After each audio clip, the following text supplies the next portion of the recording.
우리 앞뒤좌우로 인사합시다. 모든 것이 은혜입니다. 모든 것이 은혜입니다. 네, 은혜입니다. 당연한 것 하나도 없는데 우리가 늘 그게 당연한 줄 알고, 그래서 뭐 하나 없어지고 나면 그렇게 하죠. 왜요? 왜 없어져요? 왜 난 안 줘요? 이렇게 묻죠. 당연한 것 아닌데 당연한 듯이 그냥 왜 난 안 줘요? 왜? 이러면서 묻죠. 우리에게 주어지는 모든 순간들, 건강들, 우리 가족들, 우리 모든 생활할 수 있는 것들이 다 하나님의 거저 주시는 은혜요 선물인 줄 믿으시길 바랍니다. 모든 좋은 것들은 빛들의 아버지께로부터 온다고 말하고 있습니다. 하나님은 선하신 분이라서 우리에게 좋은 것 주시길 원하십니다. 때로는 우리가 고통을 당하고 어려움을 만나도 그것을 선으로 바꾸어 가시는 하나님이시거든요. 그래서 우리 옆에 있는 보고 다시 한번 눈을 똑바로 보면서 이렇게 얘기합시다. 모든 것 은혜 맞습니다. 네. 그걸 또 꼬라보면서 막 은혜라 카이 이러시면 안 되고, 우리가 살아가는 모든 것들이 다 하나님의 거저 주시는 은혜, 바로 은혜입니다. 오늘 출애굽기 12장 1절부터 나오는 이 말씀, 6월절에 관한 규례입니다. 하나님께서 이스라엘 백성들을 빼내실 때 10번째 애굽에 내릴 그 재앙을 피할 수 있는 길로 이스라엘 백성들에게 6월절을 주셨습니다. 너희는 이렇게 해라. 이렇게 해라. 양을 잡아서 문 좌우 설주에 바르고 너희는 그 안에서 그 고기를 먹어라. 이렇게 말씀하시죠. 그러면 하나님이 진노해야 될 모든 백성들을 하나님께서 어떻게 하시냐, 그 양이 대신 죽었다는 그 사실을 알고 그 피를 보고 대신 여기 죽음이 있었구나 넘어가시는 거죠. 그게 바로 6월절 어린 양이 대단한 일이죠. 우리가 마땅히 죽어야 하는데 하나님은 우리 대신 누군가 대신 죽으신 그 값을 보고 우리를 넘어가신다. 6월 바로 넘어간다 하는 말이거든요. 넘어간다. 이 넘어가는 이 절기를 우리에게 주신 겁니다. 하나님은 인간이 하나님 앞에서 범죄하고 타락하여 에덴에서 쫓겨났었을 때, 그때부터 하나님은 인간을 구원하실 계획을 미리 보여주셨습니다. 어떻게 보여주셨냐 하니까, 다른 사람들은 그 아담과 하와는 자기 나름대로 인간의 수치, 자기 부끄러움을 가리기 위해서 무가이프로 뭔가를 이제 앞치마를 만들어 가지고 이렇게 가려 보았는데 이게 오래 가지를 못하잖아요. 금방 말라 부스러지고 하니까 하나님 이들에게 가죽옷을 지어 입히신 겁니다. 그래서 가죽옷을 지어 입히신다는 것은 누군가 동물이 희생됐다는 것을 말하고, 그 피의 값으로 다른 사람이 수치를 가리게 되는 바로 그런 원리를 이미 보여주신 겁니다. 그리고 그 가죽옷을 지어 입히심으로 희생된 그 소위 양의 짐승의 그 모형을 오늘 6월절로 보여주고 계십니다. 그리고 이스라엘 백성들을 구원하기 위해 하나님께서 죽음의 사자가 지나갈 때 애굽 온 땅에 이스라엘 백성이라고 예외가 아닙니다. 다 죽어야 되는 존재들입니다. 그런데도 불구하고 하나님은 이스라엘 백성들에게 이 죽음의 강을 건널 수 있는 그 표시로 어린 양을 잡아서 피를 좌우 임방에 발라라. 그럼 내가 그 피를 보고 너희를 패스오버 넘어가겠다. 이렇게 약속을 하신 겁니다. 그래서 그걸 보고 넘어간, 이게 나중에 영원한 규례로 예수 그리스도를 예표하고 있거든요. 그래서 하나님은 이런 것들을 우리 인간의 구원을 위해 어느 날 구원해야 되겠다. 뚱땅 이러고 뚝 만들어내신 게 아니라 이미 창조 때부터 그걸 계획하시고 디자인하시고 하나하나 이루어 가시고 실제로 만들어가고 계시는 것을 말씀을 통해서 보여주고 있습니다. 하나님은 이렇게 죄의 종되어 영원히 종살이하고 죽을 수밖에 없는 우리를 구원하시기 위하여 이렇게 디자인하고 계시는데, 이 6월절이 가지고 있는 의미가 무엇이냐, 그 의미를 하나님은 오늘 12장에서 이렇게 설명을 하고 있습니다. 뭐냐, 6월절 어린 양, 이것은 바로 우리에게 새 삶을 주시는 새 삶의 시작이다 하는 것을 말씀을 하고 있어요. 새 삶의 시작이다. 자, 그 12장 2절 말씀에 보면 이렇게 말하고 있죠. 같이 한번 볼 거예요. 12장 2절입니다. 2절 같이 읽어봅니다. 시작. 이 달을 너희에게 달의 시작 곧 해의 첫 달이 되게 하고. 그러니까 새로운 해, 새로운 달, 새로운 시작이라는 거죠. 새로운 시작이다 이렇게 말씀하고 있습니다. 자, 14절의 말씀에는 이렇게 말하죠. 같이 한번 읽어봅니다. 시작. 너희는 이날을 기념하여 여호와를 절기를 삼아 영원한 규례대로 대대로 지켜라. 영원한 규례를 대대로 지켜라 이렇게 말씀을 하고 있습니다. 사람은 안 바뀌었습니다. 어제 그 친구가 똑같은 거, 어제 그 사람이 나고 똑같습니다. 그런데 하나님 뭐라고 하시냐? 새로운 날이다. 새로운 시작이다. 이렇게 말씀을 하고 있어요. 새로운 시작. 우리는 종종 이렇죠. 새로운 것을 뭘 하게 되면 뭐 환경이 달라지고 여건이 달라지고 학교를 가거나 직장을 가거나 뭐 이렇게 되면 뭐 새로운 출발이다 이렇게 생각을 하고 새로운 마음을 가지려고 하는데 그게 되냐 하니까 새롭지 않습니다. 하루 지나면 똑같이 됩니다. 똑같이. 그렇죠? 그래서 남자애들 군대 가면 참 얼마나 엄마들이 고마워하는지 몰라요. 나라에서 밥 먹여주고 입혀주고 재워주고 훈련시켜주고 그 다음에 또 버릇도 삭고칩니다. 말투도. 그렇죠? 그래서 이야 국가에 세금 낸 보람 있네 이랬는데 제대하고 나면 어떻게 됩니까? 예, 다시 원상태로 돌아오죠. 새로워지지 않습니다. 외적인 무엇으로 해가지고 그것이 새로워지지 않습니다. 우리는 종종 그렇게 착각합니다.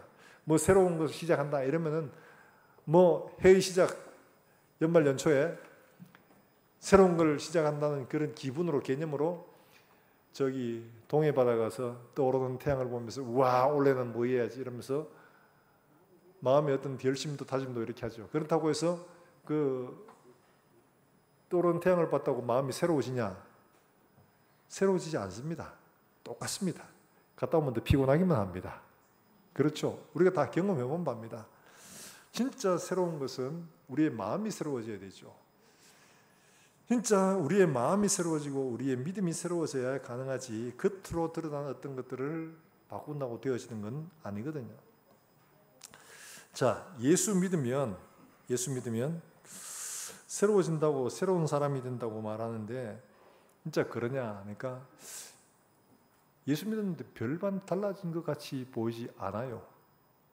왜냐니까 그 사람이 그 사람이고 뭐 어제나 오늘이나 예수 믿는 사람 지금까지 뭐 수타에 봤는데 저도 물론이거니와 별로 뭐 해마다 달라지고 그렇게 보이질 않아요. 똑같거든요.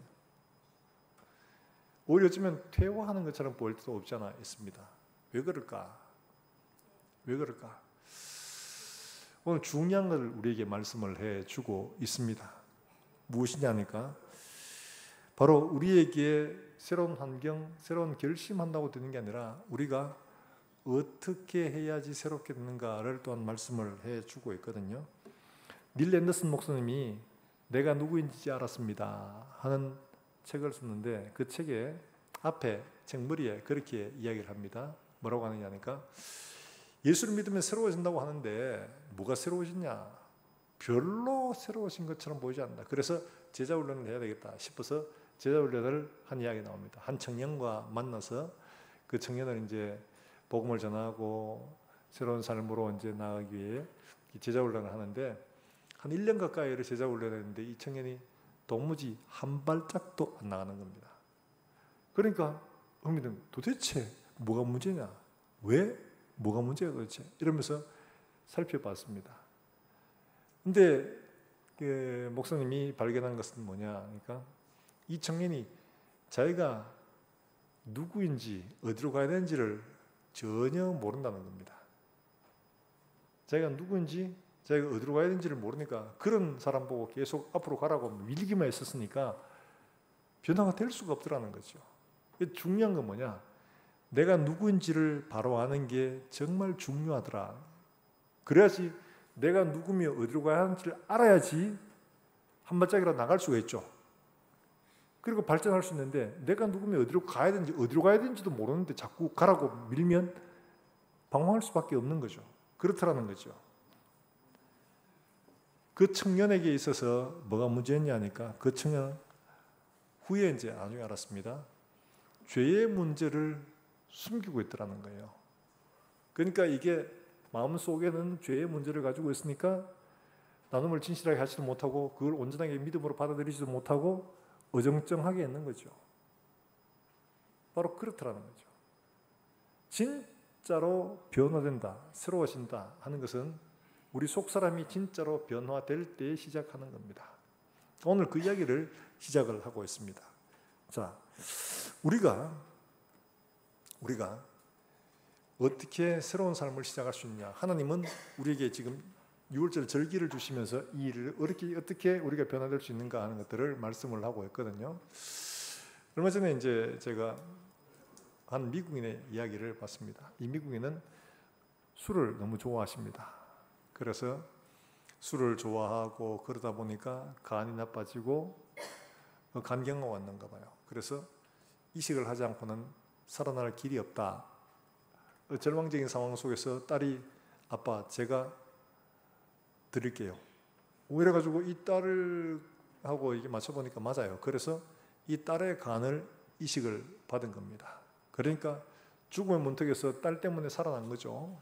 그러니까 딸의 간을 일부를 절제해서 아버지가 제공을 받고 다시 새 생명을 얻게 됐습니다.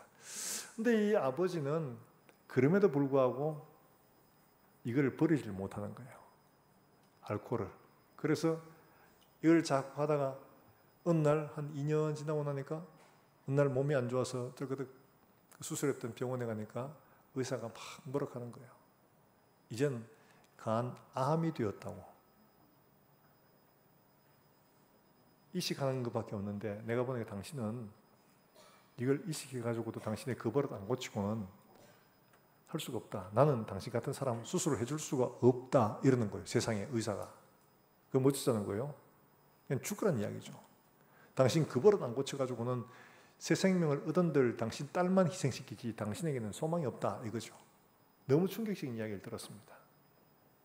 그래가지고 이 딸내미가 이거 또 할 수 있는 방법이 없나 막 찾아보다가 한국이 잘한다더라 이래가지고 한국에 물어가지고 이제 병원에 왔답니다. 아버지하고 둘이 와서 이야기를 쭉 했습니다. 그러니까 이 한국인 의사도 당신 같은 사람 수술을 못 해주겠다 이러는 거예요. 아니 세상에, 당신 미국에서도 거부했는데 한국에서도 당신같이 그렇게 살면 못 해준다는 거예요. 너무 충격을 받았죠. 그러니까 이 사람이 이제는 정말 내가 새롭게 이렇게 음주하고 이거 다 끊어버리고 이제 새롭게 살겠다고 이래가지고 그리고 이제 수술을 약속을 받고 그리고 다시 이제 수술을 해 주었다고 이야기를 하더라고요. 여러분 이런 이야기는 우리가 종종 들어봤던 이야기죠. 노로 많은 사람 안 하겠다고 손가락 잘라도 그럼 어떻게 해요? 발가락에 화투 꼽아가지고 친다고 그러잖아요. 이렇게 중독이 되면 여기 죄에서 벗어날 길들이 인간의 노력으로는 거의 불가능하다는 거죠. 굉장히 중요한 이야기입니다. 예수 믿었어요.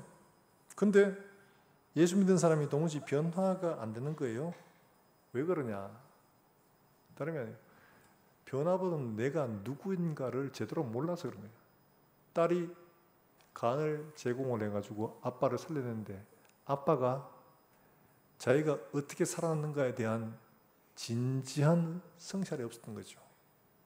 그러니까 이게 어디로 가야 할지를 알지를 못하는 거예요. 가야 할 길을 잃어버린 거예요. 우리가 하나님 앞에 구원받았다 말하는데 우리가 구원받은 이 대가가 어떻게 그저 구원받았는가? 지나가다 그냥 누가 선물로 줘가지고 그냥 막 덜렁받았는가? 이런 게 아니거든요.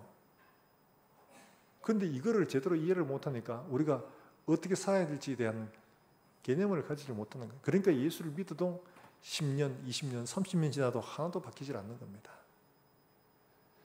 새로운 출발을 하는 것은 다름이 아니라 바로 이렇게 내가 어떻게 구원받았는가에 대한 것들을 바로 아는 데서 시작을 합니다. 이스라엘 백성들이 이렇게 구원받은 사건들을 제대로 이해를 했더라면 광야의 길들을 가면서 다시 애굽으로 돌아가자는 이야기를 하지 않았을 겁니다.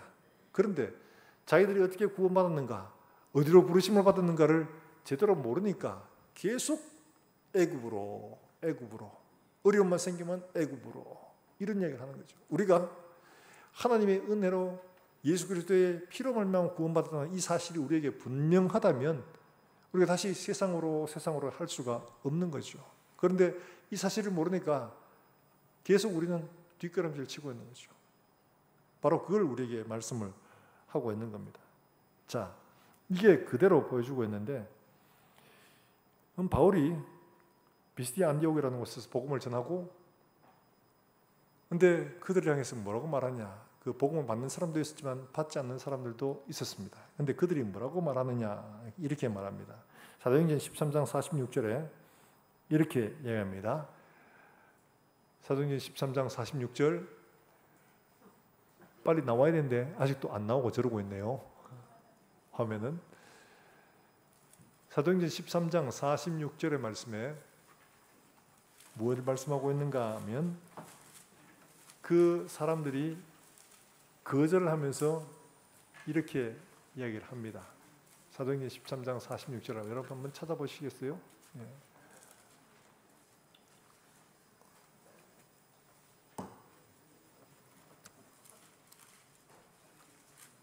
같이 한번 읽어봅니다. 시작. 바울과 바나바가 담대히 말하여 이르되 하나님의 말씀을 마땅히 먼저 너희에게 전할 것이로되 너희가 그것을 버리고 영생을 얻기에 합당하지 않은 자로 자처하기로 우리가 이방인으로 행하노라. 할렐루야. 지금 뭐냐 하니까 이 사람들이 복음을 받았는데 자기들은 영생을 얻기에 합당하지 않다라고 자처했다는 거예요. 그러니까 이 말은 잘랐다는 거예요. 영생의 필요성을 못 느낀다는 거예요. 그러니까 이거 아예 그냥 우리 상관없어, 안 해도 돼 이러고는 잘라버린 거예요. 그래서 그들이 복음을 받지 않았다 이렇게 말하는 거죠. 자, 근데요 이게 참 무서운 말씀이에요. 우리가 그러냐 하니까 그럴 수 있습니다. 교회에서 맨날 영생 모르겠구만. 하여튼 영생만 그보다가 지금 당장 먹고 사는 게 필요해. 더 중요해.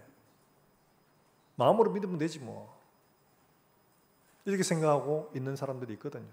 그런데 여러분 이게 그리 간단한 문제가 아니라는 겁니다. 자, 고린도전서 2장 14절의 말씀에 두 종류의 사람이 나옵니다. 근데 뭐라고 말하냐니까 이렇게 이야기를 합니다. 왜 받지 않는가에 대한 것들을 이야기하면서 이렇게 이야기합니다. 같이 읽어봅니다. 시작.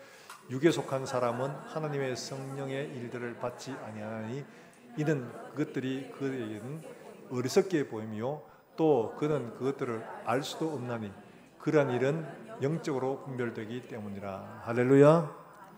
왜 안 받느냐? 영생 필요 없다고 말하는 이유는 뭐냐? 분명히 말하죠.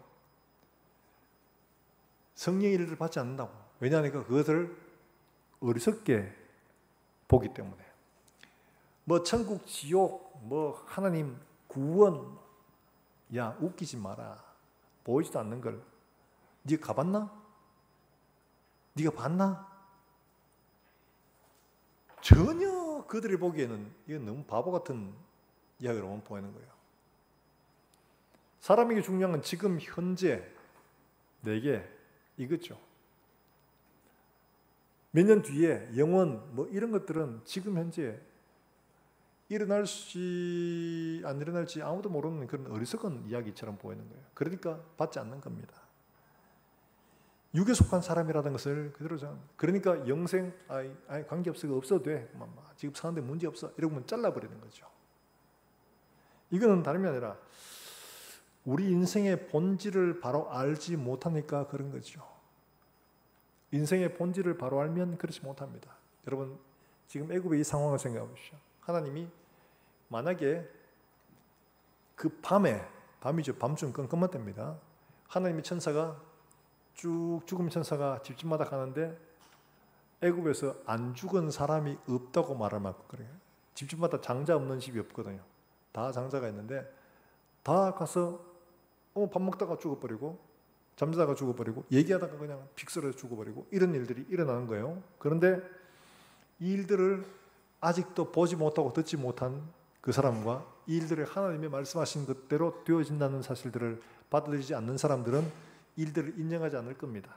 마찬가지로 우리가 지금 누구의 죽었다 뭐 이런 이야기를 듣고 저런 이야기를 듣다 보면 이게 하나님의 말씀대로 죄의 결과로 인간이 죽는다 하는 사실들을 받지 않으면 인정하지 않습니다. 이게 뭐 인생 다 죽는 거 아니야. 뭐 죽는 건데 뭘 그게 뭐 죄의 값이라 생각하죠. 애국 백성도 역시 마찬가지로 집주만 다 죽으니까 뭐 그거 다 죽는 거 아니야. 다 죽는 건데 뭘 어쩌라고 이럴 수밖에 없는 거죠. 하나님의 일들을 제대로 보지 못하는 겁니다. 그 어리석게 보이는 거예요. 그를 받지 않는 거죠. 그런데 아까 딸의 간을 이식받은 그 아버지처럼 이게 처음에 몰랐다가 이제는 절실해지고 간절해지면 을 받게 됩니다. 하나님 저에게 영생이 필요합니다. 제게 영생이 필요합니다. 저 영생이 필요합니다. 이런 사람들은 하나님의 말씀을 듣게 되는 거예요. 영생을 필요로 하지 않는 사람은 듣지 않습니다. 영생이 귀찮아요. 뭐 그거 없어도 지금 사는데 문제가 없어요. 그러니까 영생을 깊이 생각하지도 않고 받지도 않는 겁니다. 어리석게 보여요. 우리의 마음이 행여 이렇게 되지 않는가 잘 살펴보고 생각해 봐야 됩니다. 나 지금 예수를 믿고 있기 때문에 아니에요. 착각하면 안 됩니다. 어린 양의 피가 발리워지지 않는 집들은 다 죽습니다. 이스라엘 사람이라고요? 약속의 민족이라고요? 아닙니다. 하나님 말씀하신 대로 어린 양의 피가 없으면 죽습니다. 나는 뭐 유대인이기 때문에 나는 히브리인이, 나는 이스라엘 사람, 그러니까 난 괜찮을 거야. 피가 없어도 괜찮아. 라고 하면 큰일 나는 거죠. 분명히 말씀하신 약속대로 하는 겁니다. 어린 양의 피가 있을 때 내가 그 피를 보고 넘어가라. 그 속에 든 사람이 착하거나 돈 많거나 예쁘거나 부자거나 이런 걸 보고 넘어가는 게 아니고 그 피를 보고 넘어간다라고 말씀을 하고 있는 겁니다. 사랑하는 여러분들, 우리가 우리의 처한 형편, 지금 옆집에서 죽어가고 곡소리가 나고 막 이러고 있는데 어떻게 됩니까? 내게 생명이 필요하다. 사명이 필요하다. 그러면 얼른 옆집에 가서 그 피를 좀이라도 묻혀와가지고 좀 바르고 해야 되는데 그럴 마음이 없는 거죠. 이게 결국에는 죽음으로 이르는 겁니다. 우리에게 새로운 삶을 주시는 것은 예수 그리스도의 피로 말미암아 시작이 되는 겁니다. 예수 그리스도의 피로 말미암아 이 죽음의 문제를 해결하고 난 뒤에 하나님 말씀했죠. 그 다음에 애굽에서 끌고 나와서 어디로 가는 거죠? 가나안으로 가는 겁니다. 그러면 가라 이러면 갈 곳이 정해졌습니다. 보입니다. 저리 가야 된다. 그전에는 그게 어디로 가야 되는지도 몰라요. 하나님이 우리를 그렇게 예수 그리스도의 피로 말미암아 구원해내고 우리를 이끌어 가나안 땅으로 가게 해 주시는 겁니다. 우리가 누구인가, 내가 어떤 죄를 지었든 내가 얼마나 착한 사람이든 중요한 게 아닙니다. 내가 예수 그리스도의 피로 말미암아 구원받았다는 이 하나님의 백성 되었다는 이 신분이 중요한 겁니다. 내가 이걸 알고 나면 하나님 나를 이렇게 구원하셨구나. 그럼 나를 어디로 부르셨나? 가나안으로 부르셨다. 가나안으로 가야 되는 거죠. 내가 하나님 백성 되었다. 나를 가나안으로 부르셨다. 이 사실을 모르면 따라갈 수가 없죠. 그런 겁니다. 사랑하는 여러분들, 우리 모든 성도들은 이와 같이 나를 부르신 그 부르심을 확실하게 바로 알고 나를 부르신 곳으로 한 걸음씩 순종해 나가는 저와 여러분 되시기를 주의 이름으로 축원합니다. 이거를 하나님의 성령께서 아니고는 우리가 바로 알 수가 없습니다. 부산에 범어사라고 있는데 그 범어사에 초등학교 때부터 출가해서 불자가 되고 평생을 불도에 매진한 한 스님이 있었습니다. 그분이 이명식 스님이라는 분인데 이분이 평생을 이제 불도에 열심히 이제 했는데 매진을 했는데 한 번은 이 부산의 범어사 유명한 절입니다. 대구 동화사처럼. 그런데 한 번은 이분이 그 탑들이 부산 거기서 이제 오른 여학생들이 일부가 이제 탑을 돌면서 자기들끼리 막 이야기하는 걸 들었어요. 뭐냐 하니까 야, 내가 어제 말이야 친구 따라 교회를 가봤지. 근데 교회 갔는데 목사님이 그런 설교 하더라. 뭐라고 하냐니까 불교는 죄 문제 해결도 없고 영생도 없고 인간의 도덕적인 소위 철학적인 소위 그런 종교에 불과하다라고 이야기를 하더라. 그래서 마음이 좀 상하죠. 지지바들 진짜 뭘 제대로 모르는 것들이 이러면서 그랬죠. 그런데 한편으로는 이렇게 말하는 저들의 소위 말해 주장을 꺾어야 되겠다 이래 싶으면 오기가 생겨가지고 그러면 내가 성경을 열심히 읽어가지고 저들의 잘못된 것들을 다 찾아내가지고 공격을 해야지 이런 마음이 이제 발동을 한 겁니다. 그래서 그 주지스님한테 이야기를 했어요. 내가 이래 해가지고 내가 기독교를 좀 공부를 해가지고 내가 이렇게 기독교를 꺾어야 되겠습니다. 그래 가라 이랬던 거예요. 그래가 신의 스승에 가지고 성경을 샀습니다. 그리고는 그 법무사 뒤에 있는 조그만 암자에 들어갔답니다. 그리고 식음을 전폐하면 성경을 못 읽을 것 같아가지고 식음은 전폐 안 하고 성경을 밤낮으로 읽기 시작한 겁니다. 그래서 성경을 한 번 다 읽고 두 번 읽고 세 번 읽고 이래가지고 몇 번을 읽었냐 하니까 70번을 읽었답니다. 70번을 밤낮으로 읽어 70번을 다 읽고 그리고는 성경에 어디서 무엇이 잘못됐는가를 다 이제 나름대로 이제 생각을 했죠. 근데 마침 불교 신문사인가 뭐 하여튼 거기서 기독교를 비판할 글을 좀 써달라고 이렇게 뭔가 청탁이 왔나 봐요. 그래가지고 막 썼답니다. 썼는데 막 쓰다 보니까 뭘 쓰고 있냐 하니까 불교의 허구성에 대해 쓰고 기독교의 진리에 대해서 쓰고 있더랍니다. 깜짝 놀라가지고 내가 왜 이러나 이러면서 이래 이분이 그러고 나니까 주지스님한테 이야기했어요. 내가 이러이러하다 하니까 주지스님이 당신은 이제 우리 불교와 인연이 다 한 것 같습니다. 이제 내려가라고. 불가에서는 더 이상 당신하고 인연이 없는 것 같다고 내려가라고. 그래서 이분이 내려와서 그 길로 서울에 갔답니다. 그래가지고 서울에 가서 어느 교회에 가서 이렇게 이 사정을 이야기하라고 하니까 그 교회에서 리어카 죄송합니다. 리어카 하나하고 작은 방을 하나 이렇게 해주더라고요. 그래서 리어카에 소위 말해서 이제 풀빵 이런 거 있잖아요. 이런 걸 막 팔고 튀김도 팔고 막 그런 거 했나 봐요. 그러니까 이제 다 못 판 건 교인들이 와서 또 사다 주고 막 이래가 생활도 하고 하면서 이분이 신앙을 공부해가 목사가 돼 버렸습니다. 목사가 돼 버렸어요. 성경을 70분 읽으면서 이분이 깨달았던 건 뭐냐? 자기가 어느새 기독교 신자가 되더랍니다. 하나님 말씀은 진리다. 이게 이렇게 정말 영생에 대해 확실하게 죄의 문제에 대해 확실하게 이야기해 주는 것은 불교에는 없거든요. 이게 진짜 진리구나. 자기가 성경 70분 읽고 사람이 바뀌어 버렸어요. 사랑하는 여러분들, 우리가 예수를 믿는다는 게 어떤 건가요? 예수를 믿는 성경을 아는 것, 지식을 가지고 있는 이걸 말하는 게 아닙니다. 예수님을 인격적으로 영접을 하는 거죠. 그것은 곧 하나님을 아는 데서부터 시작하는 겁니다. 하나님을 알지 못하면 알 수가 없는 거죠. 그래서 요한복음에서 17장 3절에서 영생을 뭐라고 이야기하냐면 이렇게 이야기합니다. 요한복음 17장 3절에 이렇게 이야기합니다. 같이 한번 읽어봅니다. 시작. 영생은 곧 유일하신 참 하나님과 그가 보내신 자 예수 그리스도를 아는 것이니이다. 여기 안다는 것은 그저 지식으로 안다는 게 아니고 경험하는 걸 말합니다. 영생은 하나님과 예수 그리스도를 아는 것이 영생입니다. 이게 믿는 것이라는 거죠. 그리고 이러면 이거를 들어야지 알 거 아닙니까? 들어야지 아는데 로마서 10장 17절의 말씀에서는 우리에게 이렇게 말씀합니다. 뭐라고 말하느냐? 그러므로 믿음은 들음에서 나며 들음은 그리스도의 말씀으로 말미암았느니라. 하나님 말씀을 들어야지 믿음이 생긴다는 거죠. 그래야 어린 양이신 예수 그리스도를 영접할 수가 있는 겁니다. 그런데 중요한 것은 우리 다 듣고 있습니다. 어릴 때부터 주일학교 애들 많이 들었습니다. 그런데 왜 우리의 그런 믿음이 없을까? 한 가지 굉장히 중요한 것들이 있습니다. 그게 뭐냐니까 고린도전서 2장 4절과 5절 말씀에 바울이 전도를 하면서 이렇게 설명을 합니다. 이렇게 전도하려고 내가 했다. 같이 한번 읽어봅니다. 시작.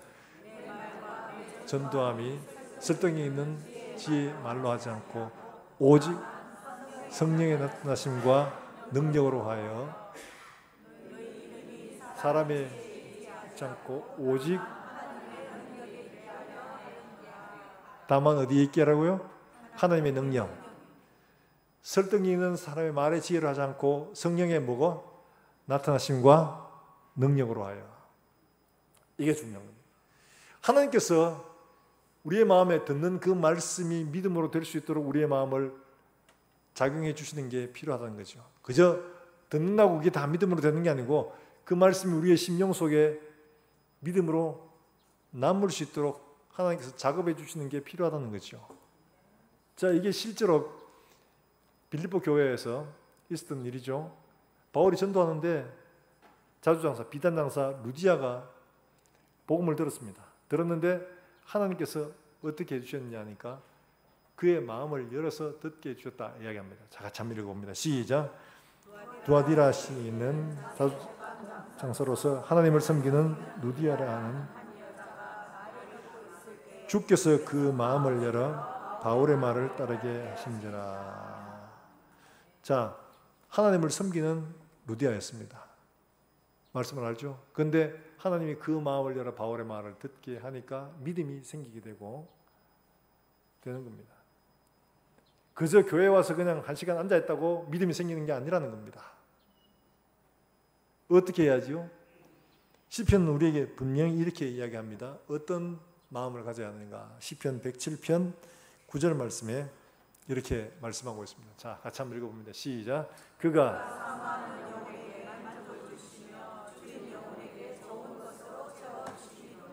할렐루야, 할렐루야. 이게 중요한 겁니다. 우리 마음에 갈급한 마음, 줄인 심령이 없어요. 배불러요. 오늘 설교 안 들어도 돼. 뭐 다음에 또 다음 주 들으면 되지. 오늘 뭐 설교 재미없을 것 같다. 이러고는 안 들으면 사모하는 마음이 없으면 말씀이 그 속에 담겨지지 않습니다. 그래서 예배를 드리면서 우리가 기도해야 하는 이유가, 주일을 준비해야 되는 이유가 내 마음에 사모하는 마음, 갈급한 심령이 있도록 하나님의 은혜를 구해야 됩니다. 근데 하나님께서 그 마음에 말씀을 통해서 믿음도 심어주시고 하나님의 은혜도 채워주시고 성령으로 우리의 걸음을 인도해 주시는 능력을 보게 되는 거죠. 이게 바로 새로운 출발입니다. 새로운 시작입니다.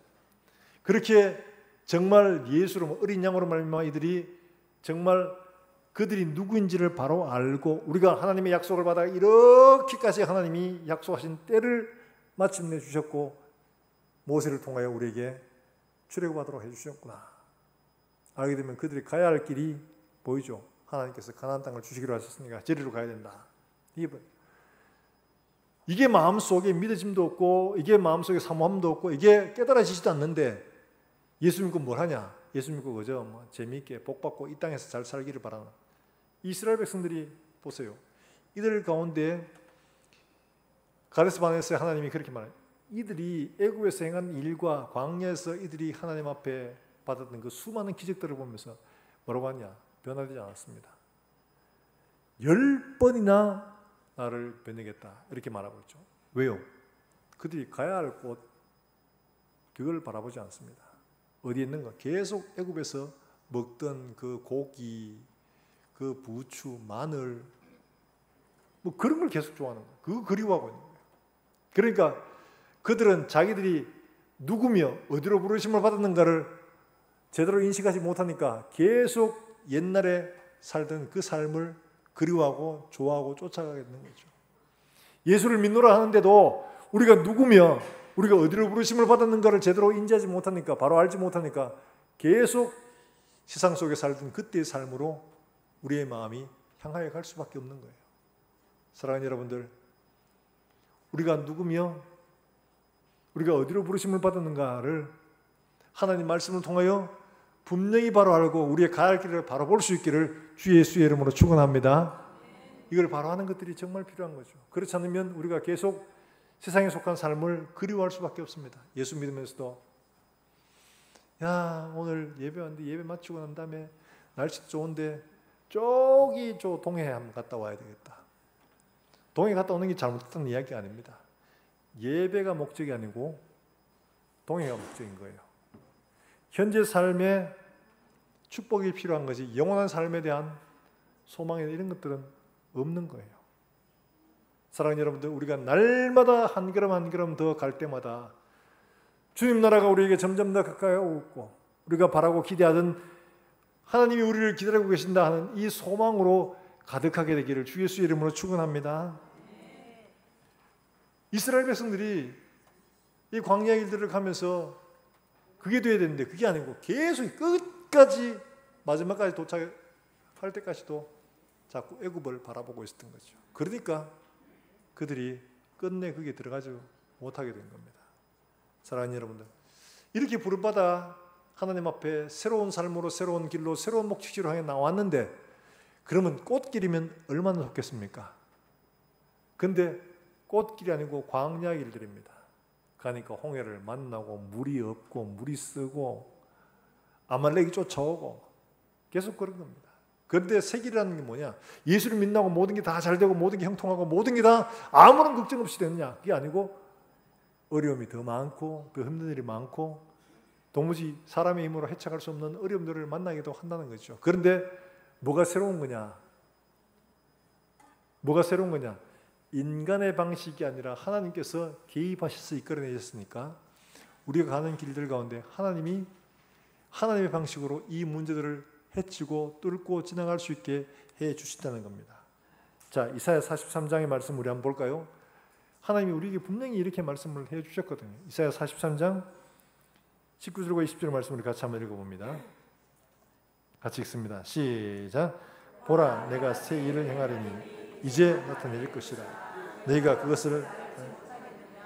내가 반드시 광야의 길을 사막의 강을 내리니 장차 들짐승과 성냥이도 타조도 나를 종용할 것은 내가 광야의 물을 사막의 길 내 백성 내가 택한 자에게 마시게 할 것임이라. 할렐루야. 광야의 길도 없는데 하나님 길을 내신대요. 그리고 메말라 목마른 그곳에 하나님께서 강을 만들어 그냥 거르게 하신다. 그리고 어떻게 해요? 내 백성으로 마시게 할. 그렇게 됐습니까? 안 됐습니까? 실제로 그렇게 됐잖아요.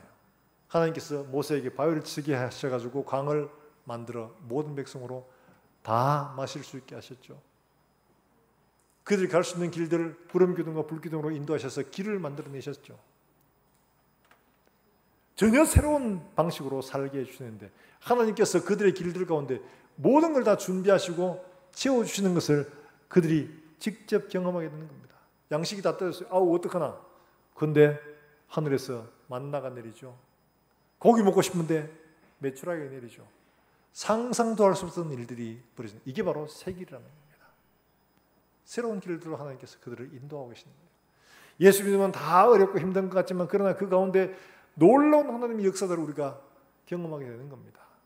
사랑하는 여러분들, 우리 모든 성도들이 이와 같이 새로운 출발, 새로운 길에서 하나님의 놀라운 은혜와 역사들, 세상이 맛볼 수 없는 놀라운 은혜들을 경험하는 우리 모든 성도들의 삶이 되기를 주 예수 이름으로 축원합니다. 그렇게 하는데 그저 주어지는 게 아니고 대속의 은혜가 있죠. 바로 구원자 하나님을 유월절을 통해서 우리에게 보여주고 계시는 겁니다. 자, 하나님 말씀 3절에 뭐라고 말씀하냐 하니까 이렇게 얘기를 합니다. 3절 말씀 우리 같이 한번 볼 거예요. 3절입니다. 시작. 이달 열흘에 너희 각자가 어린 양을 잡을지니 각 가족대로 그 식구를 위하여 어린 양을 취하되. 5절입니다. 5절 있습니다. 너희 어린 양은 흠없고 일련된 수컷으로 하되 양이나 염소 중에서 취하고. 예. 자, 이런 것 쭉 보면 하나님이 디자인하신 이 구원의 길들이라는 것에 얼마나 섬세하게 맞춰서 준비하시는가를 보게 됩니다. 이건 다름이 아니라 하나님이 우리를 구원하시는 그 길은 그냥 얼렁뚱땅 만들어내신 게 아니라 하나님이 정말 작정하시고 치밀하게 계획하시고 준비하셨다 하는 것을 우리에게 보여주고 있는 겁니다. 그거는 그만큼 우리를 사랑하시기 때문에 그렇잖아요. 사랑하시기 때문에 아주 치밀하게 준비를 하시는 겁니다. 자, 거기 말씀에서 어린 양을 준비하되 식구대로 이제 대충 한 마리 가지고 몇 명이 먹을 수 있는지를 계산해 가지고 잡아라 하는데, 근데 양의 내염수 중에서 뭘 잡으라고 합니까? 암컷입니까? 수컷입니까? 수컷. 하나님 봐라, 또 차별한다. 아이, 이때는 수컷 잡는 게 훨씬 좋다야. 이럴 때가 있죠. 왜 수컷을 하셨을까? 왜 수컷을 하셨을까요? 자, 여러분, 수컷을 하신 이유가 있습니다. 로마서에 이렇게 말씀합니다. 로마서 8장 29절 말씀에 이렇게 말씀합니다. 같이 한번 읽어봅니다. 시작. 하나님이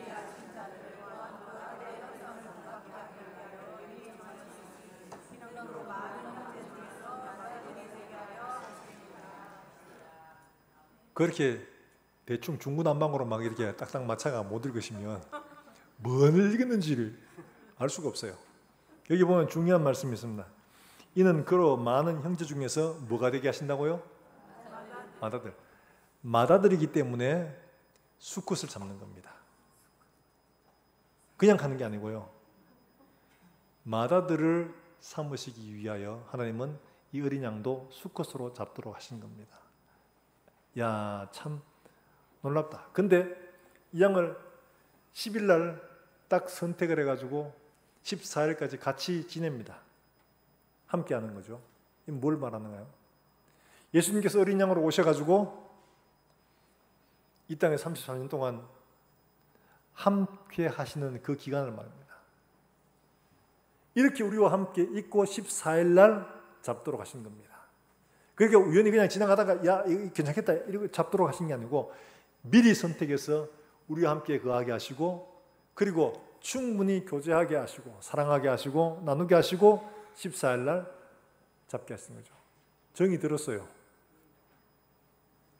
양도 정이 들었어요. 함께 교감할 수 있도록 나눌 수 있도록 하시는 거죠. 그리고 14일 날 잡게 하시는데, 14일 날 잡는데 언제 잡느냐 하니까 해질 때 잡도록 하시죠. 해질 때. 해질 때는 대략 몇 시냐니까 한 오후 3시쯤 됩니다. 이스라엘에서는 한 오후 3시경에 해지는 시간으로 이렇게 이야기를 합니다. 자, 그런데 이 해질 때에 잡게 하셨는데 한 3시경이에요. 그때 죽죠. 양이 죽습니다. 그런데 성경에 예수님이 죽은 시간이 언제냐? 죽은 시간이 성경에 이렇게 나옵니다. 뭐라고 나오냐 하니까 누가복음 23장 44절의 말씀에 보면 44절부터 46절까지 나오는 말씀 이렇게 말합니다. 같이 한번 읽어볼까요? 시작. 60쯤 되어 온 제90까지 계속하며 성소의 규장이 한가운데서 찢어지더라. 예수께서 큰 소리를 불러 이르시되 아버지여 내 영혼을 아버지 손에 부탁하나이다 하고 이 말씀을 하신 후, 네, 이스라엘 시간은 6시, 9시 뭐 이렇게 하는데 저 우리의 나라 시간하고는 다르거든요. 저 시간에다가 6만 더하면 됩니다. 이 6시는 그럼 몇 시가 되죠? 12시 정오죠. 그럼 제 9시는 몇 시가 되죠? 오후 3시가 되겠죠. 그러니까 오후 3시에 숨지신 겁니다. 어린 양을 저녁 때에 그때 잡도록 하신 것은 예수님이 언제 돌아가실 것인가를 분명히 보여주는 예표죠. 그러니까 하나님은 이런 모든 과정들을 다 계획을 하시고 준비를 하셨다는 겁니다. 대충 사랑한 게 아니고 하나님은 이와 같이 아주 친밀하게 정확하게 어떤 것에도 모자람이 없도록 다 이렇게 디자인하고 계시다는 것을 보여주는 겁니다. 하나님의 사랑이라는 것이 우리를 대충 사랑한 게 아니고 이와 같이 정말 친밀하고 온전하게 사랑하셨다는 것을 우리에게 보여주고 있는 말씀입니다. 또 뿐만 아니라 양을 잡을 때 여러분 잡으면 이 양이 다리가 있고 뭐 팔은 없네. 앞다리 뒷다리 있는데 여러분 이 다리는 꺾는 게 해체하기가 좋죠. 그죠? 꺾어야 편합니다. 처리하기가. 그런데 양의 다리를 꺾지 말도록 하십니다. 자, 이것은 성경에도 분명히 말을 하고 있습니다. 뭐라고 말하냐 하니까 요한복음 19장 33절에 이렇게 말합니다. 같이 한번 읽어봅니다. 시작. 예수께 이르렀으면 이미 죽으신 것을 보고 할렐루야. 왜 다리를 꺾느냐니까 혹시라도 이 십자가에도 금방 죽는 게 아니거든요. 어떤 사람은 한 일주일씩 있는 사람도 있다고 해요. 기록에 의하면. 그러니까 누가 와서 혹시라도 밤에 내려가서 도망갈까 봐 그래서 아예 도망을 못 가도록 아예 그냥 다리를 꺾어버립니다. 그런데 앞에 두 강도는 다리를 꺾었는데 예수님께 와서 보니까 예수님 이미 숨지셔가지고 다리를 꺾을 필요가 없더라는 거죠. 그러니까 다리를 꺾지 않았습니다. 이 어린 양을 뭐라고 하냐니까 12장 46절에 각 집에서 먹되 그 고기를 조금도 집 밖으로 내지 말고 뼈도 꺾지 말지며, 뼈도 꺾지 말라고 하는데 예수님이 뼈도 꺾이지 않았습니다. 그처럼 하나님은 이 유월절 어린 양을 통하여 예수님께서 어떻게 죽으실지 그대로 보여주고 있는 겁니다. 정말 세밀하게 그렇게 디자인하고 그들에게 이렇게 예표로 보여주고 계신 거죠. 사랑하는 여러분들, 하나님의 사랑은 이와 같이 정말 철저하게 미리 준비해서 계획하시고 디자인하시고 우리를 위해서 이렇게 준비하심으로 우리를 대속하는 어린 양으로 삼으신 겁니다. 애국 백성이든 이스라엘 백성이든 다 죽어야 됩니다. 그런데 하나님께서 이스라엘 백성들에게 약속을 하셨죠. 이 어린 양의 피가 있는 것을 보면 내가 너희를 넘어가겠다. 여기에는 애국 사람이 들어와도 상관없습니다. 어떤 사람이 들어와도 상관없습니다. 달리 말하면 어린 양의 피만 있으면 그 가운데 어떤 종류의 사람이든 간에 하나님께서 그의 죄를 묻지 않고 그를 넘어가시겠다 말씀하고 있습니다. 어린 양 예수 그리스도를 믿음으로 고백하는 어떤 사람이든 간에 하나님은 그 사람의 죄를 묻지 않고 어린 양의 피로 이미 대속하심으로 그를 살려주시겠다는 거죠. 사랑하는 여러분들, 하나님은 이와 같이 우리를 건져내시기 위하여 어린 양을 보이시고 이 어린 양이 예수 그리스도의 십자가로 우리에게 확실하게 증거해 주셨습니다. 모든 사람들이 다 볼 수 있게 그렇게 하셨습니다. 우리가 얻은 구원이, 우리가 받은 이 대속의 은혜가 그저 얼렁뚱땅 만들어진 게 아니라 하나님께서 이와 같이 계획하시고 미리 보여주시고 또 나타내 주시고 그리고 실제로 예수님을 십자가에서 그렇게 하심으로 우리에게 확실하게 구원받았다는 사실들을 인정해 주신 겁니다. 사랑하는 여러분들, 우리가 그리스도를 믿으면 내가 예수님의 어린 양의 피를 믿어. 그럼 난 구원받았어. 그럼 뭐 대충 살아도 돼. 그렇게 생각하는데 절대로 그렇지 않습니다.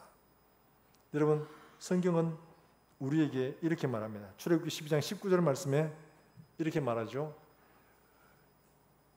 그 집에 있는 것만이 아니라 한 가지가 더 있습니다. 그게 뭐냐 하니까 바로 이겁니다. 자, 같이 한번 읽어봅니다. 시작. 이래 동안은 누룩이 너희 집에서 발견되지 않도록 하라. 물은 유괴물을 먹는 자는 타고 있는 본국에서 난 자든 막론하고 이스라엘 중에서 자, 누룩이 뭡니까? 발효시키는 거죠. 누룩은 죄를 상징하는 것들입니다. 그러니까 너희 중에서 이렇게 구원받아 생명을 얻었어도 한 주간 동안 너희의 삶에서 누룩이 보이지 않게 해라. 달리 말하면 구원받은 삶을 살아내라는 거죠. 예수 그리스도로 구원받았으면 너의 삶에 죄를 멀리하는 삶을 살아라. 구원받았다 하면서 마음대로 살아. 그거는 구원받는 사람이 아니라는 거죠. 구원받았으면 죄를 멀리하는 삶을 살아라. 우리에게 말씀을 하고 있습니다. 사랑하는 여러분들, 믿음이라는 것은 뭘 말하느냐? 바로 이걸 말하죠. 내가 하나님의 은혜로 나 대신 어린 양의 죽음으로 내가 구원받았으니까 하나님 말씀하신 것처럼 약속을 따라 누룩을 우리 집에 보이지 않게 하는 것. 그런데 예수 믿었다라고 말하면서 내 마음대로 사는 것, 그건 어떤 걸 말하느냐? 그건 구원받은 어린 양의 피값을 소위 말해서 대놓고 그냥 멸시하는 거예요. 마찬가지죠. 자, 그래서 바울은 로마서 6장 1절과 2절에서 이렇게 말합니다. 뭐라고 말하느냐? 로마서 6장 1절과 2절 말씀을 같이 한번 읽어봅니다. 시작. 그런즉 우리가 무슨 말을 하리요? 은혜를 더하게 하려고 죄에 거하겠느냐? 죄에 대하여 죽은 우리가 어찌 그 가운데 더 자, 저기 2절 말씀에 앞에 나오죠. 그럴 수 우리는 그런데 뭐라고 읽습니까? 그럴 수도 있지. 이렇게 보죠. 우리는 뭐 그럴 수도 있지. 죄를 짓고 우리는 다 이렇게 말. 그럴 수도 있지. 뭐 사람인데 뭐 이렇게 말하지만 바울은 우리에게 뭐라고 하냐? 그럴 수 없느니라. 죄에 대해 죽은 우리가 어찌 그 가운데 더 살겠느냐? 예수 그리스도가 우리의 죄를 대신해 죽으신 줄 뻔히 알면서 어떻게 죄에 더 가하느냐? 그러면 어린 양의 피를 현저하게 욕보이는 거 아니냐? 갈라디아서는 그렇게 말하고 있는 거예요. 죄에 대하여 죽은 우리가 어찌 그 가운데 더 살겠느냐? 그럴 수 없느니라. 누룩이 우리 가운데 보이지 않게 해라. 사랑하는 여러분들, 하나님은 우리를 이와 같이 구원하셨습니다. 땅끝 하나에서부터까지 모든 시간과 이 모든 고생 절차들을 아주 정말 섬세하게 디자인하셨습니다. 우리를 구원하신 게 그렇다는 것은 달리 말하면 우리를 사랑하심이 얼마나 주도 면밀한가를 말씀하고 있는 거예요. 사랑하는 여러분들, 우리가 그런 사랑을 입고 구원받은 사람, 새로운 길에서 새롭게 출발해야 되는 거예요. 이제는 애국의 삶을, 종살이하던 삶을 소망 없는 그 땅에서 사라질 것들을 따라가는 게 아니라 영원한 것, 쇠하지 않는 것들, 하나님과 함께 영원토록 기억될 그 나라를 상속받았으니까 우리가 이제는 새로운 삶으로 우리의 부르심을 온전히 이루어가는 그런 저와 여러분 될 수 있기를 주의 이름으로 축원합니다.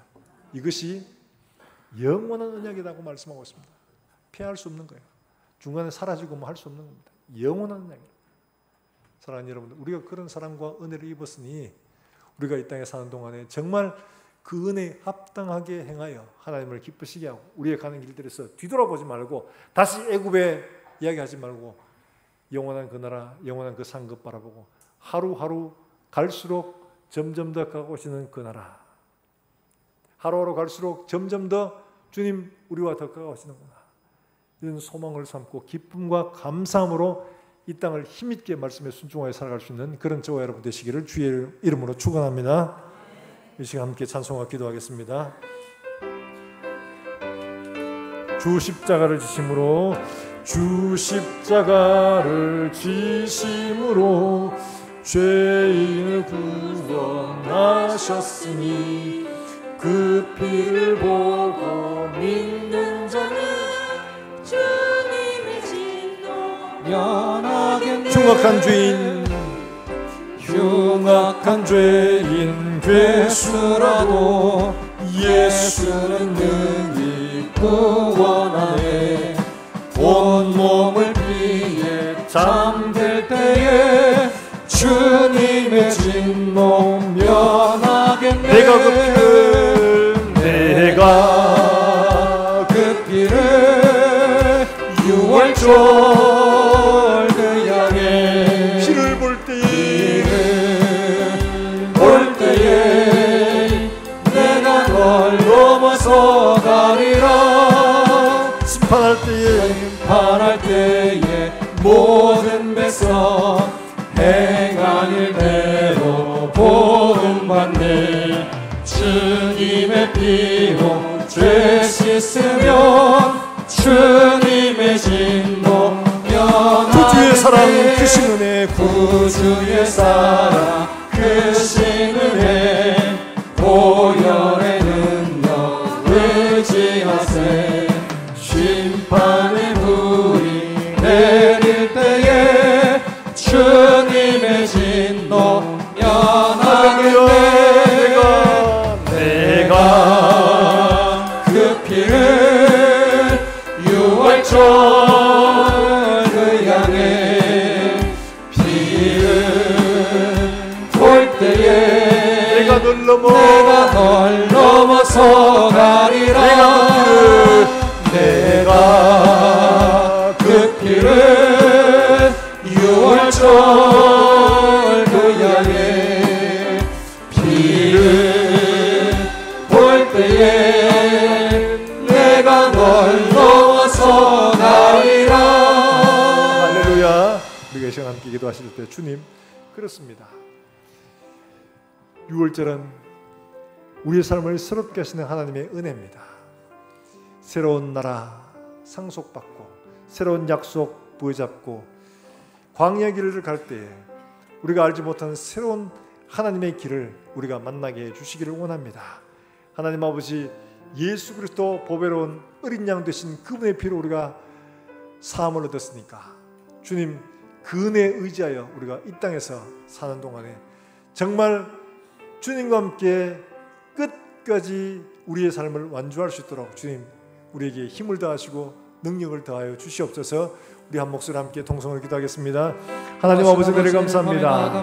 우리 6월절 통하여 어린 양 되신 예수 그리스도의 구원을 우리에게 허락해 주심을 우리가 믿음으로 바라옵니다.